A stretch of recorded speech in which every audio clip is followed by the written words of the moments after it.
Everybody, welcome to the Ronline Report. This is a man that you all know very well, Bob Cicherillo, IFBB Pro, IFBB Athletes Rep, MC Extraordinaire. What else you want to call him? All kinds of things. Late for dinner. Bob, thanks for joining us today. Appreciate it, Ron. Long time coming, man. Looks like you have things rocking and rolling on the Ronline Report. So I am here to answer all the questions from the great fans across the nation and the world, of course. This is the first time I've interviewed you probably in over 15 years. Right. We did a training article for Muscle Mag probably about 16, 17 years ago called Arms of a Chick or Shoulders of a Chick, something like that. But it was good. I remember it was a good article. Wow. But so I've forgotten all about whatever I had asked you back then, obviously.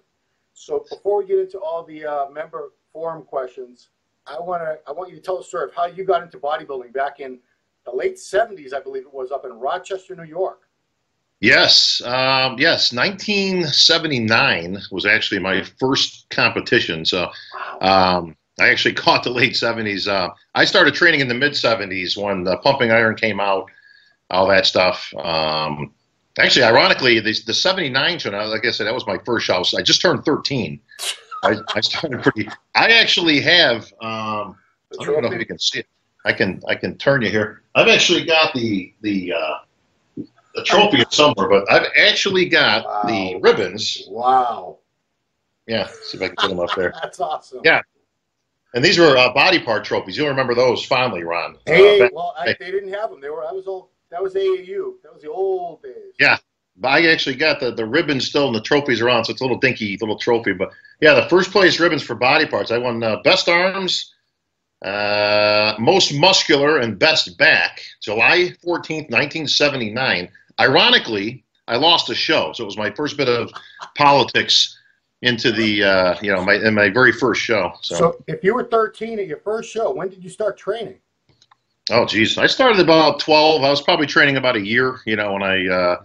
I remember going to the shows as far back. I've got programs from 1977, 78 of the local shows that were being put on at the time. So I remember going to a couple of those, with interest, and then saying, I'm going to be on that stage next year. And, back then, like all your buddies, yeah, me too, we're all going to train. And I'm the only one who actually saw it through. Nobody else lasted another 2 months of training. That goes. So who was the big influence back then? Obviously, Arnold. You might have even seen pumping iron in the movie theater, for all I know. No, it wasn't a theater type thing. Actually, I doubt it was released in the theaters back then. But no, I saw it on TV. The Hulk was obviously very popular. Ferrigno was a big influence to me, actually more than Arnold, for a few reasons. One, he was out of New York. I'm a New Yorker. This is something I'll give you some exclusive for your Ronline. Yes.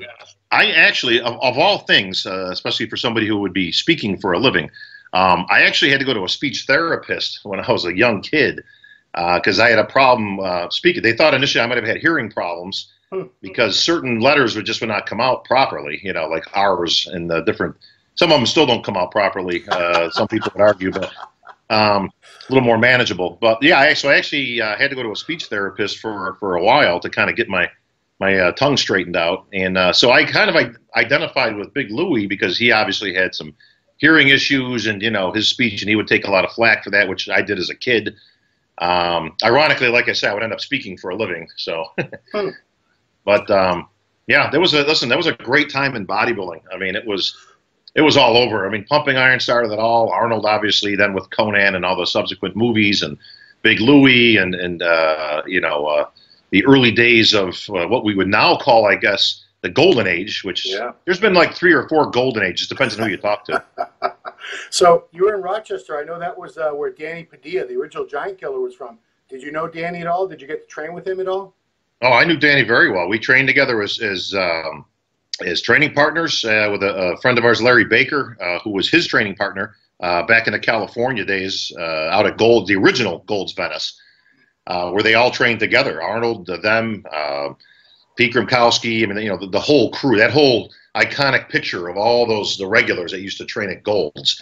So yeah, we trained for many years together, but yeah, we have a very rich history. Believe it or not, I don't know why Rochester, New York is so rich for bodybuilding, but anybody from Danny Padilla to Pete Grimkowski, Tim Kimber of Gold's fame. George Farrell was all from there. George, obviously, my boy George. Big shout out for George out there.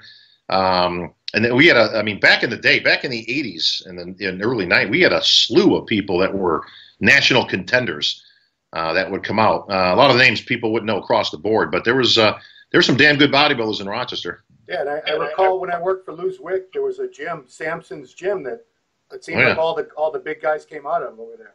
That was the place to be. I mean, if you were a bodybuilder serious about anything, you was at Samson's Gym. Wrestlers would come routinely when they'd come into town, so we had anybody from Hulk Hogan back in his day to, I used to catch up with a lot of those guys. Matter of fact, I remember we were in the gym training, and Macho Man came in to train, and with a couple of the boys. And one of those guys was Tony Atlas, actually, who had won the America, I believe, back in, the 77, 76, somewhere around there. Yep. And he was a big, strong bastard boy. He can move some weight. And the Macho Man, we were on a bench, and he had come over and asked if he could work in with us. Yeah. And the funny thing is, he came over and he had that Macho Man, ooh, hey, guys, you mind if I work in with you, doing some bench, get the old chest, and I'm thinking to myself, buddy, you can drop the act like we're in the gym now, but that's actually the way, without the over-the-top stuff, the way he talked was actually the way he talked. Wow. Yeah. Randy Savage, rest in peace. Yeah. So I want to just run down your career, because I know a lot of the young guys don't realize how long and storied your bodybuilding career actually was. So you started in 79. By 83, you were the team New York champion. 1987, you won the Junior Nationals overall. That's right. Yeah. Go to your first Nationals that year, took 5th, and this was the year Sean Ray won light heavyweight and overall. Your class was won by the great Phil Hill of New Jersey. Yeah. Google that, guys. Phil Hill. This guy had some freaking wheels on him. He was I sure did. He was Kai before Kai was Kai. And then, so that's 87 was your first attempt at a pro card. You finally got it 13 years later at the 2000 USA, won the heavyweight and overall. Competed in 11 pro shows. You won, the final one that you did was the 2006 Masters Pro World, but you also took second place at the 2002 United Champions, which had heck of a lineup. Marcus Rule won that one. That was a good win for him. And you beat a lot of guys like in their prime. Yeah, Marcus likes to remind me of that every time I see him. So, I mean, that's the best I think I've ever seen him, was that particular show. As often as referred to as me and Marcus stood there waiting the announcement, Beauty and the Beast. Yeah, I mean, guys, if you don't know what Bob looked like, you need to go to YouTube or Google or something. I held my own, especially against Marcus, who, listen, I mean, this guy was a beast as it was, but I mean, you talk about nailing it. I mean, I couldn't have caught him at a worse time for me, because he absolutely comes up, and I mean, I don't think he's ever been in better condition in any show, including the Olympias. Right. So if not for that, I'd have that ring on my finger. So you beat some really good guys: Titus, Paul Dillette, Tom Prince, your training partner, Melvin Anthony, Gustavo Badell. So you were no slouch. But one question I've always wondered, because a lot of us who competed for many years trying to turn pro, it took you 13 years. And back then it was just bodybuilding, men's and women's bodybuilding. There were no other divisions. So, does it bother you at all to see like an 18, 19-year-old girl who's been in the gym for 6 months? I was going to hit you with these questions, Bob. Oh, that's cool. Does it bother you to see like a teenage girl in the gym, and she's a bikini pro, and she just started competing? I've seen some of these girls go from first show to pro in like a couple months. Oh, yeah. Whereas it took you 13 years. Some of these Masters guys, I know guys it's taken 20. I just interviewed, what was his name? Some guy who was also in the A7 Nationals. He just turned pro at North American. I'm going to make a few distinctions. Number one, with all due respect to the Masters competitors, and I have no issue with it. Listen, I don't necessarily agree, even though I'm the Pro League athletes rep and obviously been very involved in the behind the scenes in the business of bodybuilding, Jim Mannion, the Pro League, all that. I don't necessarily agree with everything that comes down the pike. As you all know, I get a lot of flack online, company man, towing the line, this and that. Yeah. You've known me for many years, Ron. Like I say, I don't agree with everything. I would never, to me personally, I would never give pro cards out to Masters competitors. I would give out pro cards that would be good to compete in Masters pro shows. Yeah. That I don't have any issue with. people who finally get their pro card after 10, 11, 13, 15 years, whatever, similar to what I did, I can appreciate. But unless you did it in the open, it doesn't really count to me. Like it's, you know, listen, there's a reason that we have subcategories, and that is because people can compete on equal footing. I would never give out the amount of pro cards that we do. I would never give out second place pro cards. Like, to me, that's the biggest egregious act that we do. Look, you lost. Yeah. You lost. Listen, you lost, and we gave you a pro. It's like you didn't even win your class. I mean, class wins I have no issue with. Overalls, obviously, that's a given. Yeah. The question, I actually find it more amusing when I see and have conversations with kids, and they are kids these days, unfortunately, to me. Yeah. They'll talk, and I've actually had this conversation around. It's kind of funny.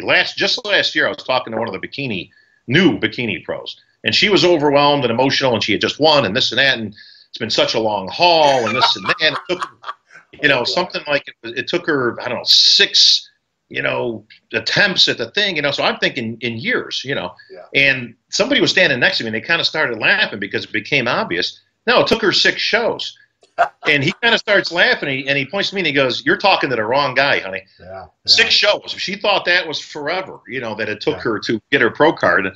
Listen, they're different worlds, they're different animals. I competed in a different era, probably the toughest era. By far. Listen, I mean, do I have regrets? You know, like people say the age-old, like, well, you know, I wouldn't change anything. It's like, no, I would have changed 100 things if I could go back.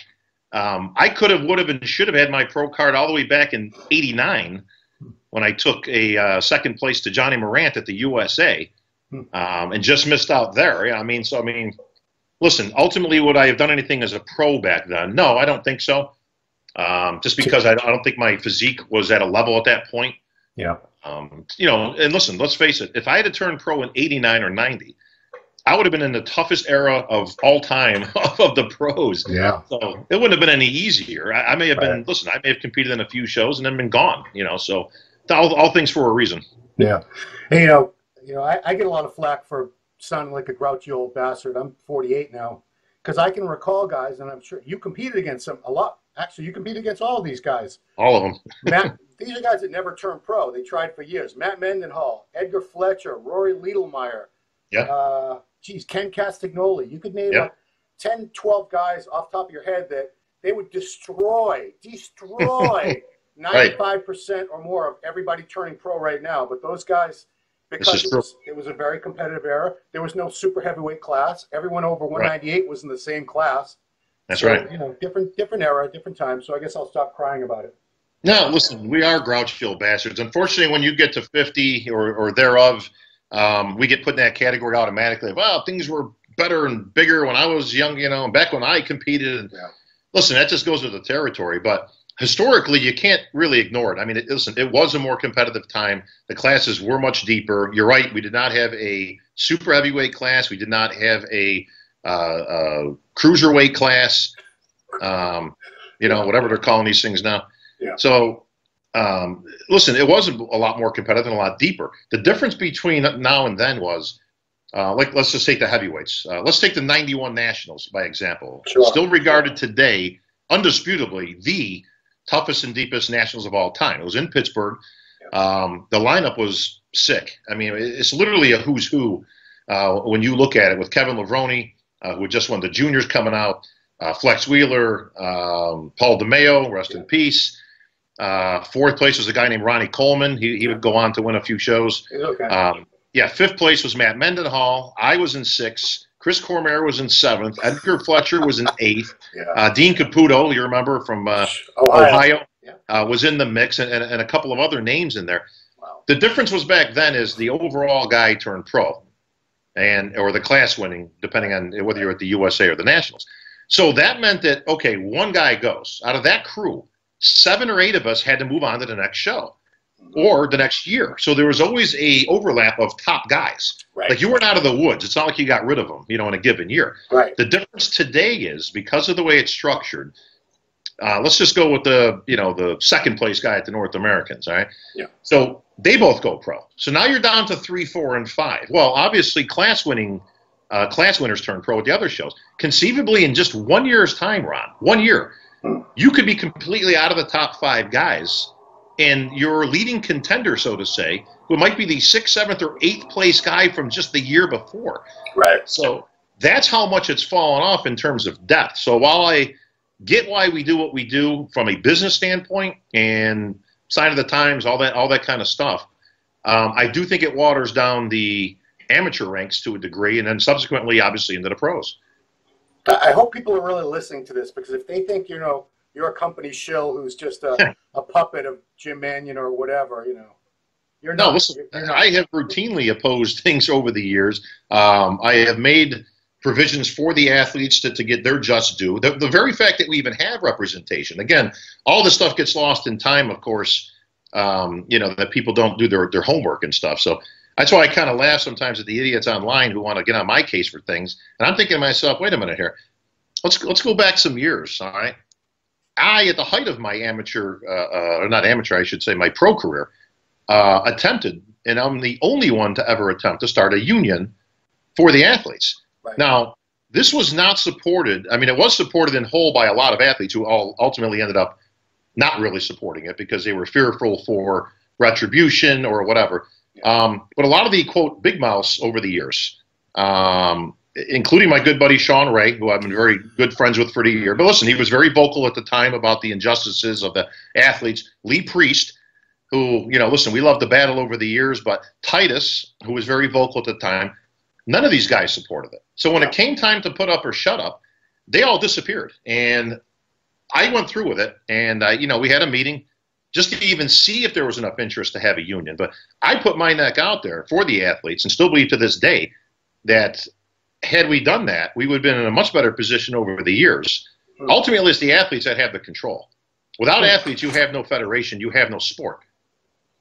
So, unfortunately, they'll never get on the same page with that. And listen, the best we could do after that was to get representation, at least, which we did not have back then, right, in the form of an athlete's rep, which we put Sean Ray in place because I was competing at the time. So I didn't think it was right to be competing and be a representative. Sean had just retired, so I was like, great. Ultimately, he ended up, giving up the position, and it ended up back in my lap anyways. But you know what? Listen, everything is done by committee. Everything is done not working against them. And the idea of the union, Ron, back then was not to go against the IFBB. It was to work with the IFBB but ensure equal and fair treatment for the athletes. Yeah. It was never like we're at heads and, we're going to battle and we're going to walk if we don't get this and that. It was never about that. So ultimately, we ended up really gaining a lot of the same things that I had really initially wanted to get in terms of higher purse at the shows, equal treatment for the athletes, to make sure that if somebody was suspended for something, that somebody else did not get suspended for the same thing. Again, fair and equitable treatment for all. All right. We have so many questions. I apologize in advance to all you guys who submitted questions. There's no way I'm going to get to all of these because, they really went to town with these questions. Well, we'll do the bullet point format, and we'll get to as many as we can. At any point you don't like the question, pass. Just say pass. And you are perfectly willing to do that. Because we're going to start with AJ's questions. AJ, I just had to ban again. We just gave him a reprieve. And as you know, I went to bat for AJ. Obviously, I didn't. Because I don't have any issue with some of the stuff they put out. But obviously, he must have crossed the line for you to ban him again. So, trolling outside the pit was the official offense. What new classes will be at the Olympia in the next 3 years? Do you think? I mean, we got so many damn classes. Do you think there's a cap on it? We're done with adding classes? What new classes will be at the Olympia? Well, let's say for the IFBB and Pro League in general, not the Olympia. That's ridiculous. I say none. I don't see anything new on the horizon. Thank you. Yeah. Listen, we don't need more new classes. I think we've got enough. If anything gets added down the road, I can see possibly like the wellness division coming in, which, by the way, the wellness division, which I love, by the way, yes. Is primarily in South America and obviously parts of Europe. We do not have it here. Is pretty much what bikini was supposed to be when we first instilled it. So, listen, all things progress, whether that's good or bad can be debated. But I don't see anything new on the horizon in terms of different divisions that are added. I think we're pretty tapped out right now. Yeah. Here's one. A lot of people are curious. No, you don't. You probably don't even have the answers. When Jim Mannion retires, who is next in line to take power? Is it Bob? Is it Robin? You're looking at him. Okay. Why not? Yeah, no. Why not? I don't think listen. What Jim Mannion started back in the early '80s, which, by the way, I wish I had this because I have a lot of old memorabilia, and we don't have enough time. Maybe we do another segment some other time. But I got some cool stuff. I've got the original programs for the 1965 and '66 Olympias. Holy crap! Yeah, I mean, I got some. Like I said, I got some cool stuff. When Jim Mannion started this way back, okay, I mean, listen, this was before the internet, before Al Gore started it, all that good stuff.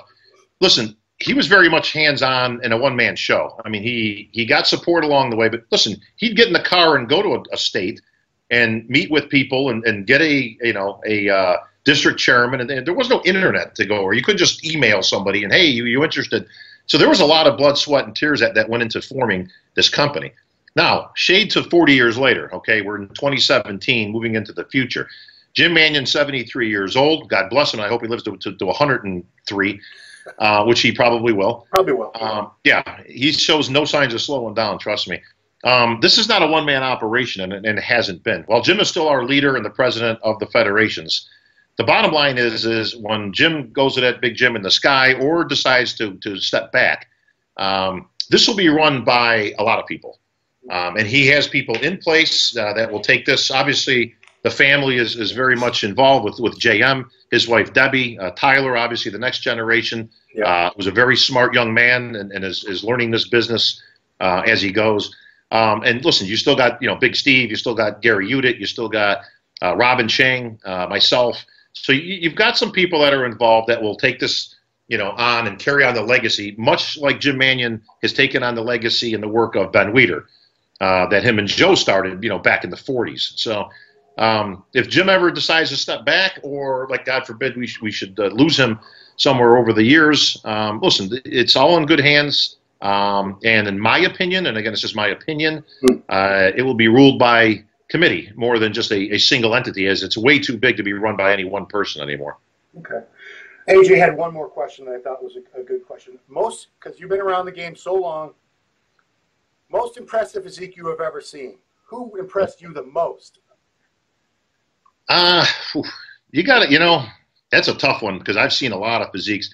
First of all, I'm gonna take it to pros, obviously, and then I'm gonna break it down to Olympians. You got to go with Ronnie Coleman here. The physique this guy put out, and I remember.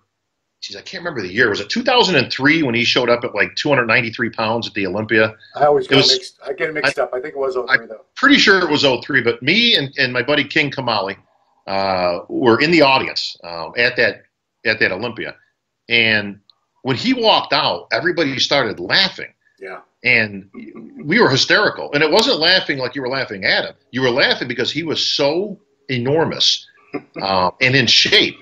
That it was like, all right, this show is completely over. You might as well just not even have the rest of the show. But Coleman's physique was over the top impressive. We'll probably never see another physique like his for some time. But I would have to go with Coleman for most impressive of all time, all things considered. Yep. Okay. Albertos, I think he's from Spain. He asked, do you still have time and passion for training, or are you just enjoying life now? Well, obviously looking at you, you still train. Yeah. You still maintain a lot of. Yeah, that's what I've often wondered. You're 50. How old are you, Bob? I'm sorry. 51. 51. Okay, you're just a kid. But I mean, you carry a lot. You still carry almost all the mass that you carried as a pro when you were competing. A good percentage of it. Do you still train pretty close to the way you train now? Is it just your diet that's changed? I don't train anywhere even near. Chalk it up to some decent genetics. Thank you, Mom and Dad. But if you look at my pics from 79, 80, 81, I'm literally 13, 14, 15 years old. I got to say, I mean, I think I built a pretty impressive physique for being so young. Now, keep in mind, the year, we're talking the late 70s, early 80s. The equipment back then, which was garbage comparatively to any other era. Yeah. And the fact that I'm a kid. I mean, listen, there was no steroids. There was no growth hormone. I'm a kid in high school, actually going into high school. I don't have knowledge of this stuff or money for this stuff. Listen, I knew about it. They actually used to have articles and columns in the magazines about steroids. So It wasn't like we were just not privy to it. I just didn't need them, want them, nor did I have any interest. So you know, eating school lunches and stuff like that, getting ready for shows. I mean, playing football at the school, you know, the whole thing. Yeah. If you look at my physique then, I mean, I'm not a small kid. I mean, I built fairly quickly and retained. And the bottom line is, yeah, I don't train anywhere like I used to. I don't eat anywhere like I used to. You know, pros get a lot of flack for not looking like pro bodybuilders all the time, like after they retire. But it's like, who does? Right. Listen, I don't eat 6-7 times a day anymore. I'm lucky if I eat 3 times a day. They're more regular meals. I try to eat semi-clean most of the time, so I don't look like a fat slob. I do get in the gym 3, maybe 4 days a week. And I got to be honest, it's mostly machine-oriented because, A, I'm too lazy to be replacing the plates back on the machines. You know, those days are done. I'm not putting 20 plates on a leg press anymore. Gotcha. Not when I can just move a pin. So I go in, I get a pump. I get a good workout in, and that's it. You know, the rest of the time is travel. As you know, Ron, I'm on the road all the time. Even more now. It used to be 30 to 33 or 4 weeks a year, you know, for just emceeing and stuff. Yeah. Now it's actually increased. I thought I was actually going to take a step back and hand off some of these to the next generation and stuff. But now with new shows in the UK and IFBB business, it's increased actually. So. I train when I can. I try to look the part. I've always thought it's important, Ron. You know, listen, we all have bodybuilders inherently all have one thing in common, and only one thing. We all got in this business for the love of the game. Mm-hmm. Not one person on this earth ever in the history of bodybuilding ever got into this for the money. That's for sure. That's so, true. You know, I love getting in the gym. I still love training. I still love getting that pump. Takes me back to when I was 12, 13 years old in my basement with the plastic and sand weights that interlocked, you know, like the Sears, you know, set that I got for Christmas that I asked for, and that's what started it all. So you just brought up an interesting point that I debate with people every now and then. It's, you know, pro bodybuilders, when they retire, they've retired 10, 20, 25 years, yet the fans still have this expectation that they should maintain that same look forever, whereas you go to a place where, you know, old retired basketball players or baseball players signing autographs. No one's expecting them to look like they did when they were playing their sport. Yeah. They don't expect, you know, boxers that retired 30 years ago to be able to jump back in the ring and fight. Why do the fans think bodybuilders should be able to look the same forever? Because we're visual. Because that's what we do. A basketball player, a baseball player is known for their skill, not their physique. You know, we're known for our physique. So they get this image in their mind. Like, I can't tell you how many times, still to this day, somebody thinks I'm Lou Ferrigno, which is ironic for a few reasons. One, I grew up idolizing Lou, as we talked about. Two, I actually played Lou in a movie, you know, some years ago, that C. Arnold Run movie that they did on A&E, which was pretty cool. But it's like time stands still. Like, they still envision Lou. Now, Lou, with all due respect, A is in great shape for his age, but he is, 65, right? Or somewhere around there? Yeah. So, you know, he's considerably older than I am. You know, I mean, you know, he's also 6'4" or 5, whatever he is these days. Yeah. You know, but their vision of what they see is of Lou back in the day. You know, so they don't know, but that's what they envision, you know. So when you're right, when fans meet you, actually, more so than not these days, I'll still get it. Wow, you're a lot bigger than I thought you were, which kind of makes me laugh because I'm thinking to myself, well, shit, you should have seen me about, you know, I mean, I keep some size now, but it's like, no, I was a whole lot bigger back in the day. But, you know, thank you. I appreciate that. But this is all I want to ask about drugs, because you grew up in an era where it was very, very basic, very minimal amounts were used. I talked to a lot of the guys that competed in the 70s and 80s, and the amounts they used were so paltry compared to what I hear about now. Does it bother you at all that it's progressed to the point where it is, where there's so many different things being used and in such large amounts, where clearly, you know, there are people risking their health by doing what they're doing now? Well, let's clarify a few things. I grew up, like I say, in the late 70s and early 80s into my first decade of bodybuilding. Yeah. I was very aware of drugs. Like I say, you could go through the pages of Muscle Builder back then, Muscle and Fitness, whatever you want to call it now. Yeah. Flex Magazine, when that came out, and I believe that came out in 82 or 83, somewhere around there. Mm-hmm. You know, so it was pretty early on. I was just in freshman in high school when that came out. And there was articles and columns by people about drugs, about steroids. Grimkowski had one. Dr. Walzak had one. A lot of the names that you know, Ron, that you probably grew up reading as well. Yeah. So the information was out there. Now, did they have all these exotic hybrids like they did today? No. Was insulin around and that type of wacky stuff? No. It was pretty much hardcore, regular old steroids, Test, Deca, Winnie, all the stuff. Primobolan, like I said, any of the regular stuff you could think about. Now, that said, the old stories of how the guys didn't take a whole lot and all that stuff is mostly bullshit. Okay? Listen, everybody knows that there was no moral compass that came into play back in 1979 or 82 or 83 that these guys weren't jacking as much stuff or more as they could. Like I say, the stuff was a lot better back then. There was very little counterfeit stuff out there because there was no need to be.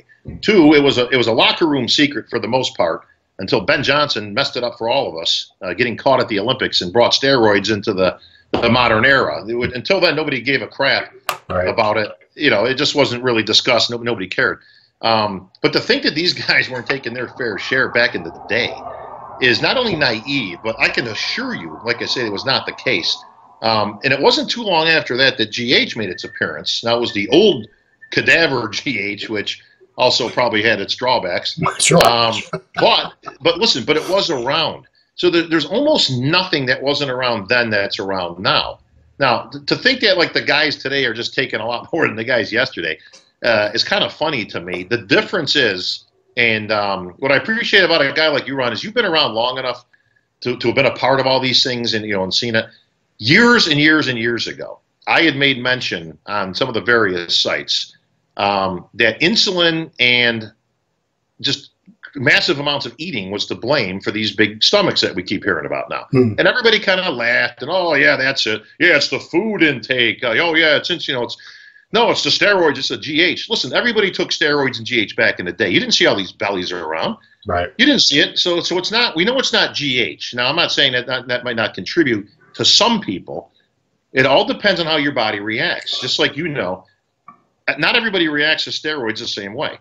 Right. So guys that pounded the crap out of steroids back in the day. They would juice until they couldn't juice anymore, and they still had the worst physique I've ever seen. Yeah. They just did not have a favorite. When you talk about genetics in bodybuilding, there's genetics to a lot of things. Genetics to training and how well you grow just naturally, genetics to steroids and how they actually function. The biggest misconception on this earth is that the biggest guys in the world and the best guys in the world take more shit than everybody else. Right. It's like, no, it's actually completely the opposite. The biggest and best guys in the world are genetically gifted to the response. They don't have to take as much as everybody else. They actually get more results out of taking less. That's why they're the best in the world. Yeah. And, I've argued that with people because just one small example I used to give is I trained at a gym in Pasadena, California. For some reason, everybody bought their stuff from the same guy. Yeah, of course. At that gym. So everybody knew what everybody was taking, unless they were sneaking off to Venice and getting it. So you would see guys that used X amount and blew up, and other guys that used X amount and just got bad acne. Yeah, there you go. But, enough about the drugs. Let's continue. The one thing that people bitch about with the guys now is the conditioning. Do you believe the conditioning has gone downhill from, say, the 90s? And do you think it's because the guys are too obsessed with being big and full now? No, I don't. I mean, here's one good thing about doing what I do is I'm actually the closest guy to the competitors at any show. I'm actually closer than the judges are. Right. They're usually anywhere between 15 and 30 feet back, depending on the setup of the stage and all that, and the judges' table. So I see these guys up close. The conditioning is insane. One of these days, not that I ain't got enough to do on stage, but I'll actually get my phone out and actually take some footage, like as these guys are walking by me or into the place. You look at a Phil Heath, okay, when he comes out, or anybody of those top guys, but the level of conditioning is absolutely crazy. For people to think, like you'll hear these arguments like, if Phil Heath competed back against these guys, he wouldn't have placed in the top 10, is the dumbest, most ridiculous argument I've ever heard. It's like, listen, yeah, you put Phil Heath back then with his detail. Listen, they didn't have detail like that back then. Nobody was judging your ass back in the 90s, okay? If you had lines in there, great, but it wasn't until Ronald Javier actually brought that in the 80s, and Rich Gasperi subsequently, probably before that. And it was there, but it wasn't like anybody was really paying attention to it. You wore trunks to cover your ass up back then. You didn't wear somebody's trunks now look like you're wearing a damn slingshot. Yeah. You know, because everybody wants to just showcase their ass, and it's like, look, this is not bodybuilding. It's a fine indicator of your conditioning, all right, and technically a body part. It's only one in the mix. You can have the most striated ass I've ever seen, but if your rest of your physique looks like shit, or you're narrow, or you're missing things, it doesn't mean a whole lot to me, you know, in terms of overall physique. But listen, some of the conditioning has gone down depending on who the guy is. I've seen some physiques that have lost some conditioning, probably because they are either using insulin or somewhere thereof. So you'll see big muscles and you'll see general separation, but lost is that integral definition, like you used to see striations on guys. Yeah. And you start to see a little bit less of that now overall, you know, and I think some of that could be attributed to the whatever the drugs is they're using. The other half of it is the physiques are a lot bigger these days. You know, listen, go to a natural show. You'll see all kinds of striations and things. Now, these aren't the biggest guys in the world, and Ron, you competed in both natural and untested shows over the years. But you're not going to see that size either. The bigger the physiques have gotten, the less the detail. The two go hand in hand. Yeah, and I can even say I've gone to some natural shows in my area because you know, I work with some local competitors, and the conditioning is better on average than what I see in the non-tested shows, but they're just so much smaller. So, well, the conditioning of the 212 is superior to the open because they're under 212. So, real simple. We should touch on the whole IFBB Pro League thing, amateur thing, just a bit. You know, I know it's all over the boards, and you just posted an interview with Jim Mannion that you did that explained a lot of it, but so just to clarify for everybody, things aren't really going to change at all in the United States for NPC athletes, correct? Zero. No change for us. And around the world, there's just going to be more opportunities now for the amateur athletes to turn pro in the IFBB Pro League with their own pro qualifiers as opposed to Saitoha. So, but we are going to have, it looks like, two pro organizations with the IFBB title on them. We're going to have IFBB Pro League and IFBB Elite, and I don't know how long they'll both exist at the same time. But is that, am I pretty much getting it straight as far as? Okay. Yeah, we summed it up. I mean, for anybody that wants to watch the interview, obviously you can post a link or whatever you want, Ron. But yeah, me and Jim Mannion put together, and that was to clarify a lot of the things that's happening. A lot of the new generation, I mean, unless you've been around for a while, it can be very confusing as to what federations, who runs what. And I thought this guy was the president. Well, I thought Jim was the president. You have to have been around for 30, 40 years to be able to really figure that out. So I don't blame any of the new people, the new generation, the millennials, whatever you want to call it, that they don't get it. I mean, they really shouldn't get it. Yeah. Here's the bottom line. We have split from the IFBB Amateur Association. This was all 1 year ago. Back in 2005, we actually did split them. When I say we, it was actually Ben Weider who split the two.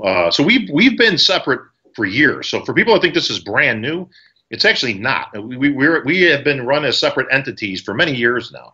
The IFBB Amateur has very little to do with what we do at the Pro League, and hasn't really for years.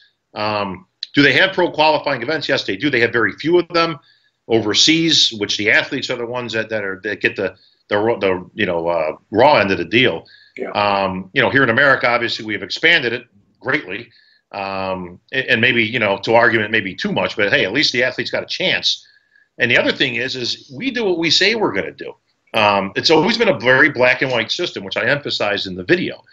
People can say what they want about us, cry politics, this and that. The one thing you can never dispute is that we have never had a system in place that did not reward winners. Right. If you won your class, you got your pro card. There was no provision in place that you submitted for your pro card and you were denied. Right. Purely, it was just pure paperwork. You know, you had to submit, but it was just to get your name in there. You send in your money, whatever it was back in the day. Today, I think it's $250 yearly. Yeah. And the reason we emphasize that, I'll get into in a moment. And that was it. You're a pro. You win, you're in. Overseas has not been that case. We know plenty of people, and I've been inundated with emails over the last couple of weeks. I've got hundreds of them from people with stories that you can't even believe of hey, I won the Arnold back in this date in fitness, and they didn't give me my pro card. Right. They were denied. And it's like, well, wait a minute. It's supposed to be, and they just got their own set of rules over there. Hey, there's got to be more than 5 people in this. There's got to be more than 15 people in that, or you don't get your pro card. It doesn't count. And it's like, look, you don't hold the athletes responsible for what you failed to do as a promoter. I don't care. Listen, if we go to the national championships coming up, Ron, and there's one guy in the middleweights, guess what? He wins and he gets his pro card. Yeah. We don't say, well, technically you didn't. No, listen. This is what's put in place. If you win, you're in. Like I say, no questions about it. The reason I bring up the money thing is, and why we emphasized it, there's also been a lot of talk out there that it's cost thousands and thousands of dollars for athletes to obtain their pro card. Now, that's not from us. Yeah. Yeah, exactly. From who? Well, from their federation over there. You know, their whatever 4 letters you want to put to it. Well, the athlete will win their class overall, whatever. Yeah. And then they'll go to the, they'll submit for their pro card. Their federation says, okay, it's going to cost you $5,000 for your pro card. Huh. They get $5,000 to their federation. Their federation submits their name to us. We approve them, and we get $250 for their annual pro card. Wow. And what they do, and I'll put this out there because Jim wouldn't, but I will. They'll point the finger and go, and they'll sit there and put hands up and go, oh, well, hey, it's not us. That's the bad guys over there. That's the Pro League. They're the ones asking for the money. And we don't get anything out of this thing, nor do we charge anything to turn pro. There is no charge. So for anybody watching this overseas, if your federation is hitting you up for thousands of dollars to turn pro, you're getting ripped off. All right? Let us know, or come over to the good side. Listen, you want to compete in the dark side, you go right ahead over there. We're implementing the same system overseas that we have here. It's a fair, equitable, black and white. Like I said, you win, you're in, and the cost is $250 annually, just like it is for everybody else. Yeah, and I'm not going to take.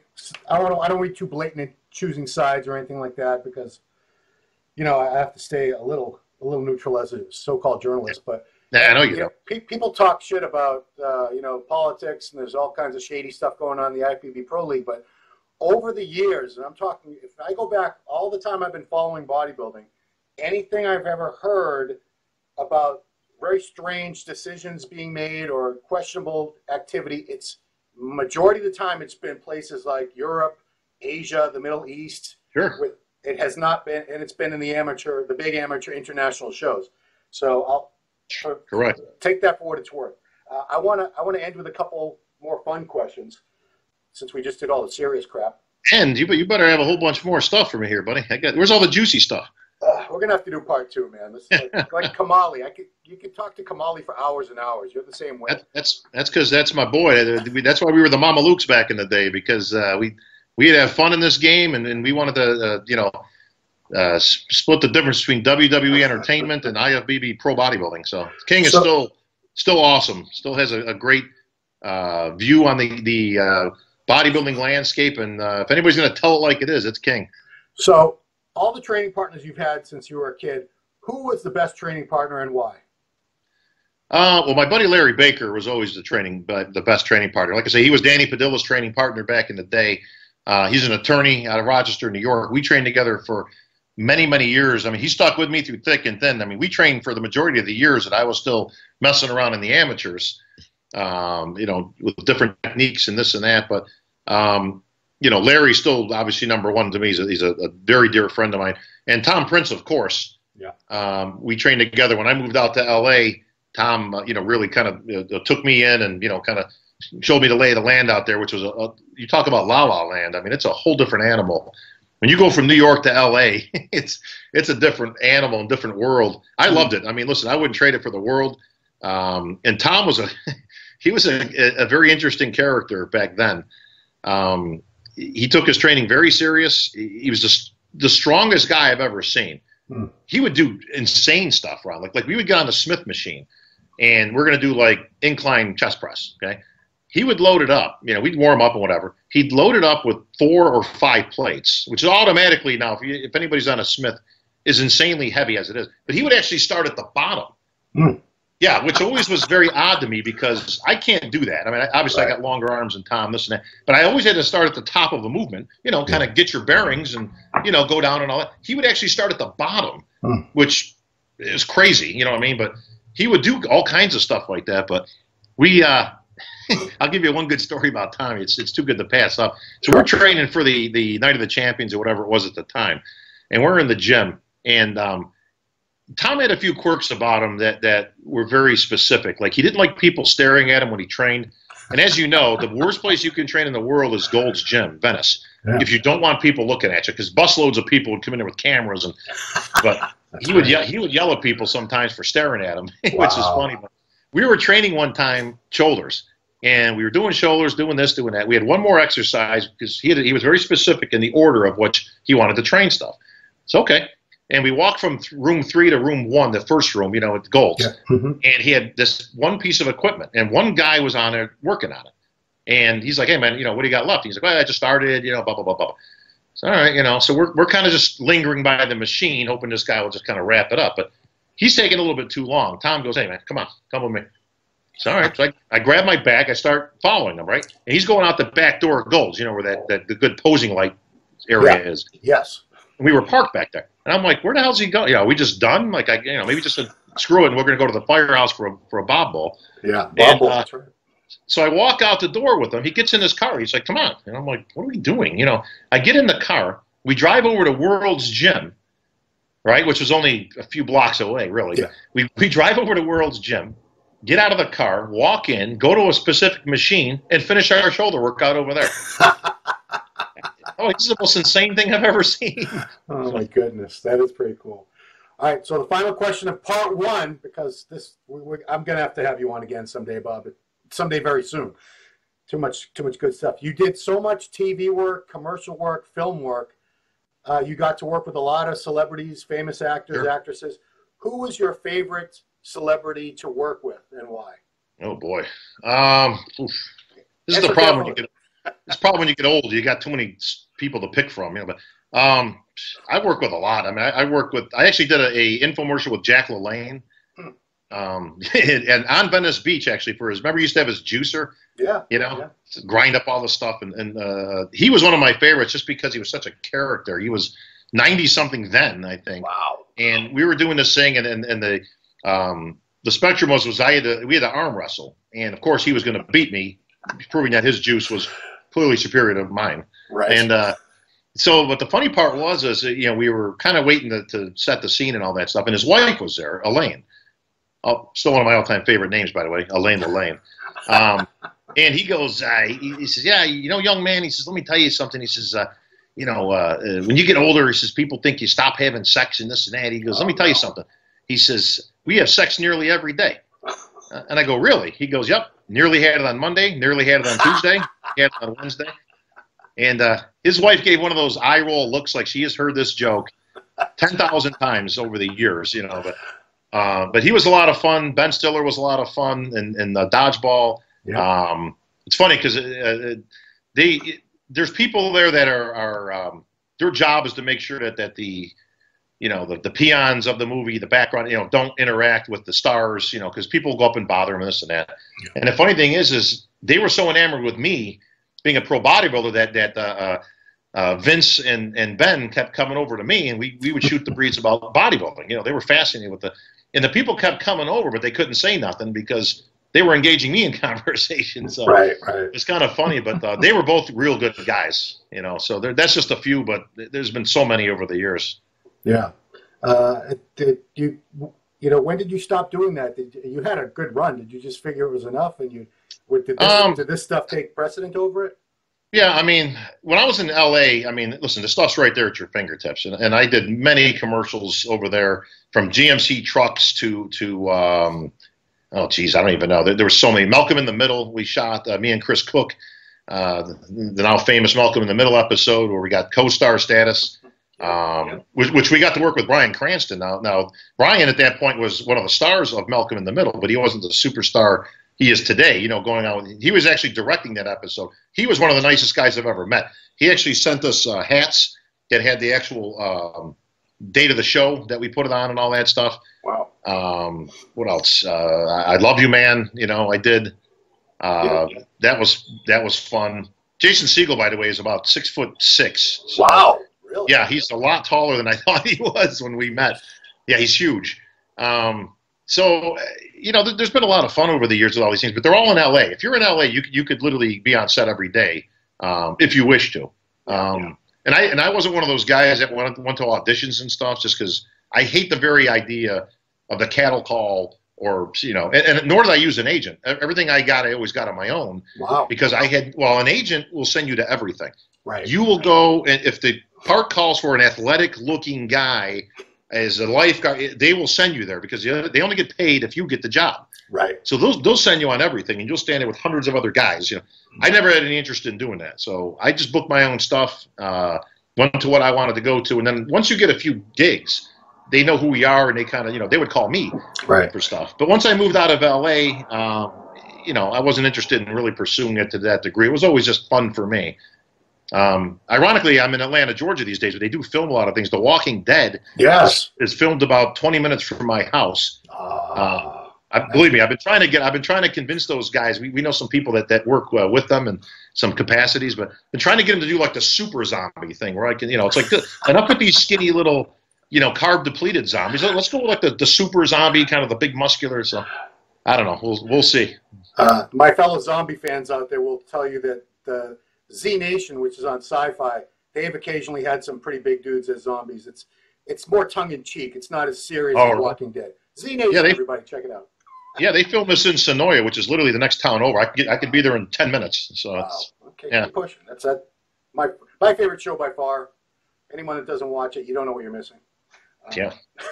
Well, I'm going to wrap it up for part one because this is, like I said, I could talk to you all damn day.